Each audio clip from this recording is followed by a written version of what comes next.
ഇഷ്ടമില്ലാത്തവരുടെ അടുത്ത് സ്നേഹമോ പ്രീതിയോ സമ്പാദിക്കാൻ ശ്രമിക്കരുത്. അത് അഭിമാനം പണയം വയ്ക്കുന്നതിന് തുല്യമാണ്. ജീവിതത്തിൽ സമ്മർദ്ദങ്ങൾ ഉണ്ടാകുമ്പോൾ ഭയപ്പെടാതെ ഇരിക്കുക. കാരണം അത് നിങ്ങളിലെ ഏറ്റവും നല്ലതിനെ പുറത്തു കൊണ്ടുവരും.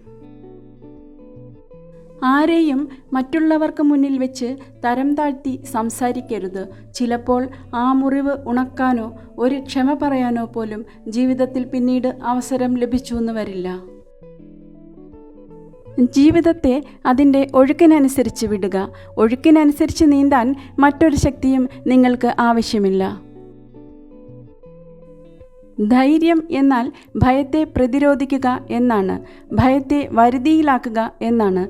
ഭയമില്ല എന്നല്ല. പ്രാവർത്തികമാക്കാൻ സാധിക്കുമെങ്കിൽ മാത്രം വാഗ്ദാനങ്ങൾ നൽകുന്നതായിരിക്കും നല്ലത്. പറയുന്നത് പോലെ എളുപ്പമല്ല വാഗ്ദാനങ്ങൾ നിറവേറ്റുക എന്നത്. ഒറ്റയ്ക്ക് നടക്കാൻ പഠിക്കുക. ഇന്ന് നിങ്ങളോടൊപ്പമുള്ളവർ നാളെയും നിങ്ങളുടെ കൂടെ ഉണ്ടാവണമെന്നില്ല. നിങ്ങളുടെ അഭിലാഷങ്ങളെക്കുറിച്ച് താഴ്ത്തി പറയുന്നവർ ഒരിക്കലും നിങ്ങളുടെ വളർച്ച ആഗ്രഹിക്കുന്നവരല്ല.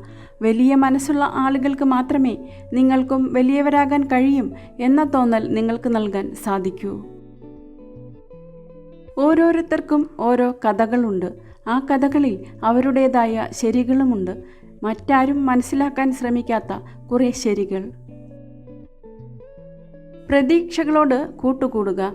നനച്ചിരിക്കാത്ത നേരത്ത് നിങ്ങൾ പ്രതീക്ഷിച്ചത് പടിവാതിൽക്കൽ വന്നു നിന്ന് തീർച്ചയായും നിങ്ങളെ ആശ്ചര്യപ്പെടുത്തും. ഒരു സ്ത്രീ നിങ്ങളോട് സംസാരിക്കാൻ ഒട്ടും താല്പര്യം കാണിക്കുന്നില്ലെങ്കിൽ അതിനർത്ഥം അവർക്ക് നിങ്ങളുമായുള്ള സൗഹൃദം ഇഷ്ടമില്ലെന്നാണ്.